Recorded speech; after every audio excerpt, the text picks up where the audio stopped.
PCN is brought to you in part by the following underwriters.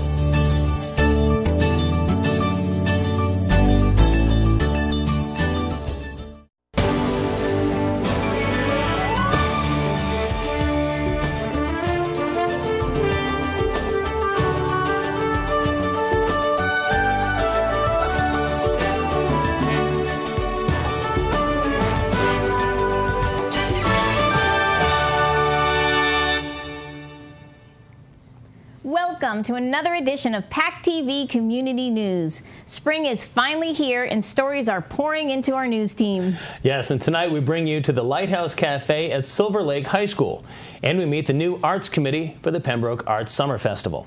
We also learn more about Duxbury's Before and After Dark program, and we say goodbye to Duxbury's town clerk. We have our spring arts and entertainment report from our new team member, Maureen Bates. That and more is on this week's show. Up first tonight is a behind-the-scenes story from the 19th annual Rotary Auction. In March, the Plymouth Rotary held its 19th annual auction at PACTV. The auction goes live over the public channel in several towns on the South Shore. Each year, the auction raises money for charities that the Rotary supports. The Rotary works in conjunction with PACTV for all the technical needs. The work is ongoing and starts right after the previous year's event. PCN met up with auction organizers to learn more about what goes into the making of the Rotary Auction. There we go. Rotary Auction. It'll go back to Darren. There'll be a quick transition of a rotary cog, and then you're going to see a computer. Preview big board.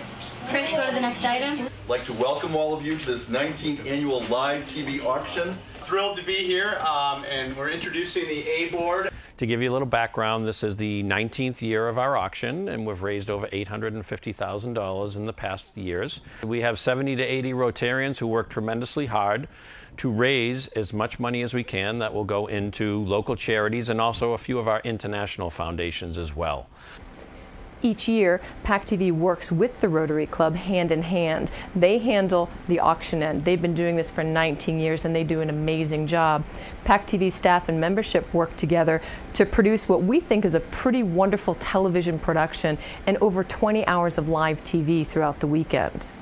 The Rotarians know what has to be done. This is our one real fundraiser that we do all year. And again, bid early and often. Next up, number 462, Goodrich Lumber. Our first job is to go out and to get items. Our goal each year is to collect in excess of $100,000 worth of items. Then, once we do that, the real details come into play. We have to organize, we have to get everything ready for the newspaper. There's a lot of input data stuff. There's a lot of confirmation with PACTV. This is what's a real group effort. This year we'll have over 550 items. Well, every item has to be logged. We also have to take pictures of every item. We have to get logos from every company that donates. We have to go out and try to get more sponsorships to cover some of the costs of this auction. And it takes 70 Rotarians all doing their part, working hard together to make this happen. So it's pretty amazing when you think about everything that goes into preparing this for 12, 16, officially 16, closer to 20 hours of live television. The Rotary Club works on their auction year-round. PACTV gets involved around December when we start holding our first meetings with folks from the club to start to coordinate all the behind-the-scenes work. By the time we hit February, we have a schedule put together. We're already looking for volunteers, and we're already trying to coordinate all of that. And we probably spend the last month before the Rotary, there are a number of staff who are involved pretty consistently each and every week. Once we get to the week of the auction, it's all locked down. It's all auction all week long, and the entire building slowly but surely gets transformed for the auction. The actual auction, the 3-day auction, is a lot of fun. It's a live TV auction. The camaraderie amongst us and families in the Rotary community really have a good time with it. 25! I can't even keep track. 25? What's going on? I need an attorney to keep track of like what. We're live on the channel for about 20 hours, maybe a little longer depending on how much we have to auction. But we also have a total of between 20 and 25 volunteers who fill 50 production slots. And those are just the positions and people that are making this happen on the channel. It doesn't include all of the Rotarians behind the scenes who are working the boards and who are auctioning everything off. If you can only imagine, at any given moment, we have at least 40 people in our building to bring this home to everybody who's watching it at home or who might be watching it online. Realizing what these people do, the Rotarians, PACTV, to make this auction go, it's another full-time job. The one thing I have learned or seen is how proud I am to be a Plymouth Rotarian. Our motto, Rotary's motto, is service above self. And these Rotarians and my fellow Rotarians, that's really what they do. The service that they put in for our local communities and international foundations is tremendous, and it feels good to be part of that and be able to give back to the community. Duxbury Public Schools offer an education program called Before and After Dark. This is a forum for local people with a wealth of knowledge to share their talents with a community who is ever learning. The classes are varied with topics that surprise and inspire. PCN caught up with the program at a recent silk scarf making class to hear more. Duxbury Before and After Dark is the adult and community education program here. We're located in the Duxbury Public Schools. We use all of the different school buildings to hold our classes. A number of classes that we hold for children take place primarily in the afternoon, but we have a lot of evening classes for adults. We have a flyer, an 8-page flyer that gets mailed out. We have 2 terms. We have a fall-winter term and then a spring term, and all of our classes are listed in that flyer. We introduced online registration about 4 years ago with ActiveNet. That's another website, and again, people can look at all the different classes that we have on that website as well. Tonight we have a silk scarf painting class. This is the second night of the program. Last week the students were able to get a resist on their silk scarf. Last week we first resisted the fabric, so that's using a little latex squeeze bottle. It's sort of like a glue, and it keeps the dye from going into those areas. So you can contain elements of design, or you can stop things from happening in different places, and it makes you be able to have a picture. Silk painting is a lot like watercolor, and it will just spread everywhere and just blend everything unless you've drawn your picture on first.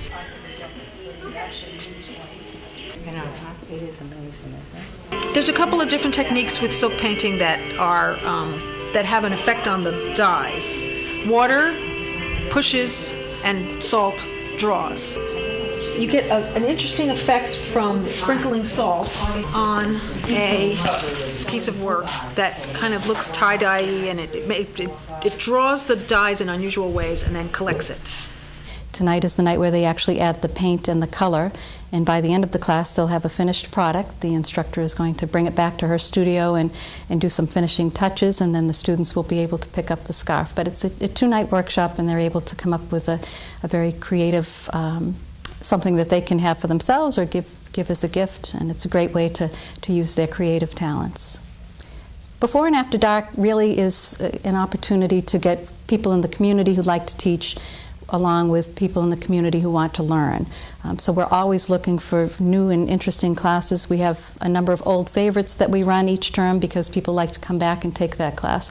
But we're always excited to have new offerings and new instructors, whether it's the latest trend or whether it's something new and interesting that people want to learn more about, because that's what we're here for, is really just to give the opportunity for people to enrich their lives and to try different things.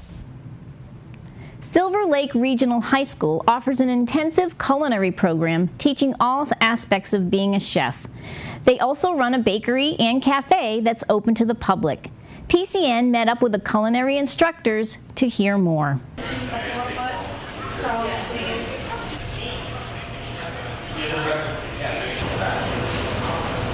So the biggest question we get is what type of program is this? Is this a home ec class? And what we have to explain to people is that this is actually a career path. It's vocational education, which today is known as career and technical education. And we're training students to be able to go out into the workforce after they graduate and get a job, get employed in the industry. For us, it's the food service industry. So we focus on many different facets of the food service industry. The hot kitchen, or working a hot line in a kitchen. Good job. Right. We always do sample plates the first day of lunch service, so the students have an idea of how to make every individual dish, how to plate them, and what it should look like. Even though during lunch service for the first hour, we put everything in to-go boxes for the teachers, because they only have 20 minutes to eat. So they have to grab their lunch to go back to their classroom and eat. But when we're open for dine-in service at 11:15, then the students have the opportunity to plate all of their food, professionally, and then to see what it should look like. So that's why we do that. We also train students for the bake shop and working in a bakery. In the bake shop area, the students study baking and pastry arts in their freshman and their junior year. And we start them off, with simpler things like cookies and quick breads, and as they progress with their skills, we get into more advanced things like pies, making cakes, custards. Junior year, we do a cake design project where the students actually have to design their own cakes, and then they have, a couple of days to make the cake. Different activities like that. We also focus very heavily on safety and sanitation because that's very key to any food service operation. So at the beginning of the year, the students have to pass a safety exam, proving that they have the safety skills to be in the kitchen and to handle food properly, because we can't have any of our customers getting sick from improperly handled food. So in the dining room, the students get the opportunity to learn dining room skills and customer service skills. So they have to work the bakery counter as well as wait tables. So they get to see both ends of customer service. One of the biggest thing we focus on too is employability skills. So teaching kids to be on time, to be responsible, to work as a team. The type of skills that they'll need in any job that they go to, not just in the food service industry. The great thing about the program is, we're giving these kids the skills they need to go out and work, and even more important, we get to see the pride they have in themselves as their skills develop, and as they get feedback about how great everything is. It gives them so much more pride, and as instructors, that's what the whole point of this is. The Lighthouse Cafe is open to the public on Thursdays and Fridays with coffee and breakfast pastries from 8:30 to 10:30 a.m. and for lunch from 11:15 to 12:30. If you go to the high school's website and link to the Lighthouse Cafe, you can see the current menu and weekly schedule. Every August, artists from all over the world come together at the Pembroke Arts Festival. This year, the festival is expanding and has new leadership at the helm. PCN recently visited one of their committee meetings to hear about what to expect at this year's show. Chirp, chirp, chirp, chirp. Everybody turns in. We're ramping up for the 2014 Pembroke Arts Show. I'm very excited. I was named the chair. I'm Kyle Harney. I was named the chair of the Pembroke Arts Festival, and we're going to be doing everything that everybody loves about the Pembroke Arts Festival, plus a lot of new and exciting things as well. Talking to said she loved it. She wants to do it again. She was very I don't think they've done it before. Kyle started a Facebook page for the Arts Festival, and I'm going to do a separate page just for the children's show, because the adult show and the children's show are juried separately. So we're going to do a Facebook page. I think we're going to try to work with PACTV to do some real short commercials with students or younger children about promoting the arts and why they love art. And then Jeff from WATD is going to do a Twitter page. So we're kind of doing as much social media as we can. In terms of we know sort of what We have a children's art show that also is judged for awards. We have the juried adult show, which is a juried show means that maybe from 400 entries will be entered and 150 will get in. Not everyone gets in. We have crafters, about 22 craft persons. We have a raffle that goes to the scholarship. We have entertainment all weekend long from noon to 9 o'clock at night on Saturday and from noon to 4 on Sunday. We have a Friday night opening reception with a jazz band, and we give out the awards, and we have food. Anything else? Jake Hill, Saturday night, free concert under the stars.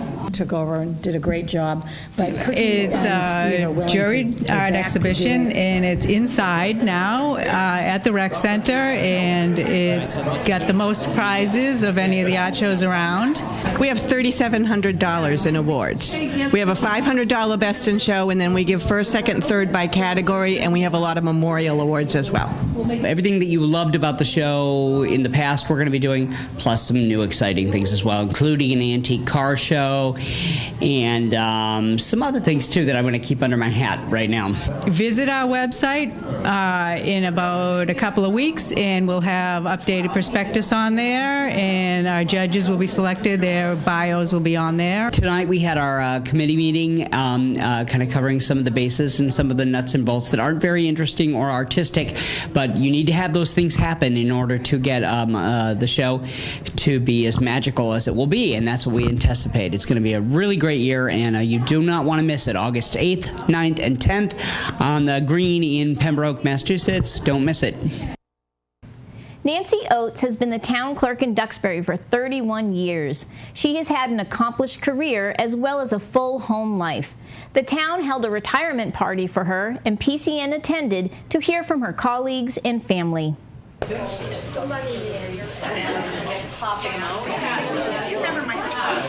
Well, my mom's retiring. She's been the town clerk for Duxbury for 31 years, and I'm her third daughter. She has 5 daughters and 4 sons, and a number of grandchildren I've lost count, and I'm very proud of my mother. Well, it's been great to honor Nancy Oates, retiring after 31 years, serving the town of Duxbury. I've known her. She was my nursery school teacher, as a newspaper editor, and now as state representative here in Duxbury. I've gotten to know her in a lot of different ways. She's really a special lady, and I think she's truly going to be missed here in Duxbury.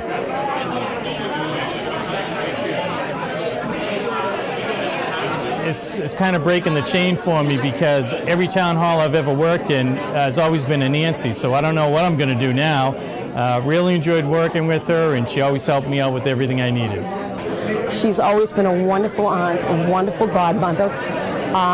People probably don't know that Nancy is a very accomplished seamstress, and she actually bailed me out in high school when I waited until the night before to make a concert chorale dress, and she did it for me. Always been very good, very kind, very generous. I've worked with Nancy for 5 years, worked with 5 different clerks in different communities. Nancy's been one of the best. She's got a ton of knowledge, and it's been a lot of fun working with her. She always had a great attitude and a smile every day, every morning. It was great. My mother became the town clerk shortly after my father passed away at the young age of 53. It was suggested by friends that she run for office because she needed to work full-time to raise us.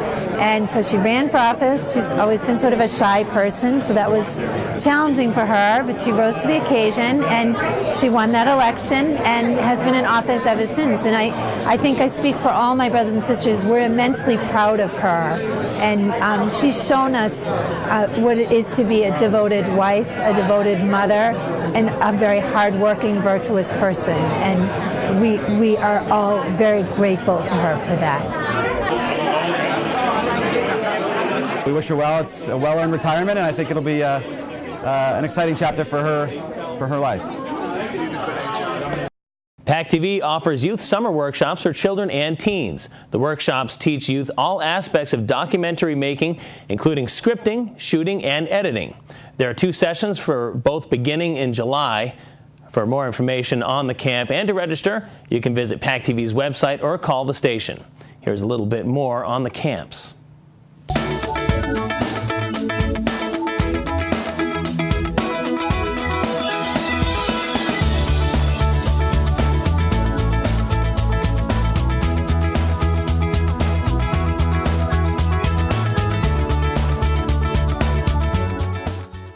Hi, I'm Anna Rose Ticchetti. Alright, my name is Jack Palladino. We made a movie about this kid named Tony, and he was invisible, and his parents kind of like didn't notice him. So when he was invisible, his parents realized like that they hadn't shown him that much love, I guess, and like they realized they really loved him. I learned how to handle the camera well. I learned how to I learned all ways to use glare and lighting and how to use tripods. And we learned all the basics and the very technical parts deep inside the camera. We learned how to put a storyboard together. We learned how to put lights on and take them off and turn around and stuff. And then we learned how to record a scene, and we learned how to do a boom mic, and we learned how to do the sound and audio for everything. At the time I was really in love with photography. Because I wanted to be just like my brother and follow in his footsteps. And then my brother was like, oh, you should do the movie making camp. I was like, oh, okay. The counselors are very nice. If I describe the camp in one word, it would be fun. Awesome. You get to learn a lot, and it's not really you have to do a lot of work. You just have to know what you're doing to make sure you're getting everything perfect, and you learn a lot and you meet new people, so it's fun.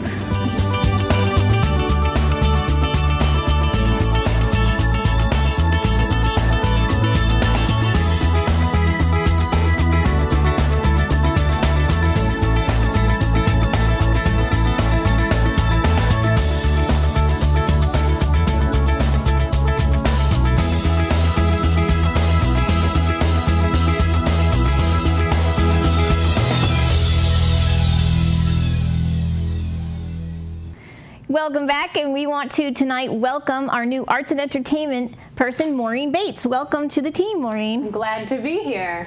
We're excited to have some new arts and entertainment news coming to us for the spring. Well, I have that for you. Excellent. It's no surprise the South Shore has evolved in recent years into a booming hotspot for indie music. From Americana to reggae, there seems to be something for everyone. If you're game for a night of great music, it just might be right down the street. On Saturday, May 3rd, national touring artists Greg Greenway, Pat Victor, and Joe Jenks of Brother Son will play for the South Shore Folk Music Club at the Beale House in Kingston. Brother Son, known for their stirring male vocal three-part harmonies, combine the sounds of folk, blues, jazz, and a cappella against the mastered sounds of guitar, piano, slide guitar, and ukulele instrumentals. The show, scheduled at the Beale House in Kingston, is part of the group's Some Part of the Truth tour. The doors will open at 7:30, and the show starts at 8 p.m. For more information about the band, the South Shore Folk Music Club, and directions, please visit their websites. If you need a little bit more to appease your musical appetite, the Wildflower Cafe and Tavern in Duxbury will be doing dinner and a show with blues rock artist Les Sampu. Les began her career in her mid-20s on the pavement of Harvard Square and on the platforms of the MBTA. From then, it led to a 5-album career spanning over 20 years, and opening for artists such as Grammy Award winners LeAnn Rimes, Sean Colvin, and Aretha Franklin. Les Sampu will play at the Wildflower Cafe and Tavern in Duxbury this spring. For upcoming dates or more information, be sure to check the artist's or tavern's website. Wednesday is the new Friday, or it is if you follow the Aldous Collins Band. You wouldn't normally think that Wednesday night is the best night of the week to hit the music scene, but the Aldous Collins Band has been tearing up Wednesday nights at the Pembroke British Beer Company, bringing with them a party of fun-loving people and good times. The band's easygoing and fun-loving vibe has created a phenomena at the BBC. With funk-infused rhythms and reggae style, the Aldous Collins Band has made it all over the New England area, earning them Best in State New Hampshire this year at the New England Music Awards. The band has headlined at such events such as 92.5 The River Ruckus and opened for bands like Grace Potter and the Nocturnals. For more information about the shows, you can visit the band's website or Facebook page. With the opening of the Spire Center for the Arts in downtown Plymouth, the grand opening gala on April 11th promises a full program of local and independent musicians, as well as theater performances from surrounding area theater troupes. The Spire Center for the Arts, after many years in the making, has put together an evening to remember. The official ribbon cutting commences at 7 p.m., a symbolic start to what has been considered a well-needed facility for the vibrant and growing arts community on the South Shore, and in particular, the very talented pool of local independent music artists. Included in the lineup is Haley Sabella, New England Music Award nominee, Jake Hill with Deep Creek, and Mark Whitaker, offering up an eclectic array of singer-songwriter sounds. The independent lineup is also coupled with theater groups such as Bay Colony Shakespeare Company and the Plymouth Community Theater. The grand opening gala is April 11th at 7 p.m. For more information on this event and upcoming season, you can visit the Spire's website. That concludes the Arts and Entertainment Spring Overview for upcoming must-see independent music shows in the South Shore. I'm Maureen Bates, and thank you for watching. Thanks, Maureen. There's some amazing entertainment events coming this spring to the area, and it's great to have you on the PCN team. Thanks for watching, and for watching this week's edition. Replay times are listed on the channel and on our website, PACTV.org. Just click the PCN tab to watch the individual stories or the entire program. You can see us on YouTube by searching for PACTV Community News Channel. And be sure to like us on Facebook and follow us on Twitter to receive previews each week, plus links to all of our stories. We'll see you next week on PACTV Community News. Well, that was so nice.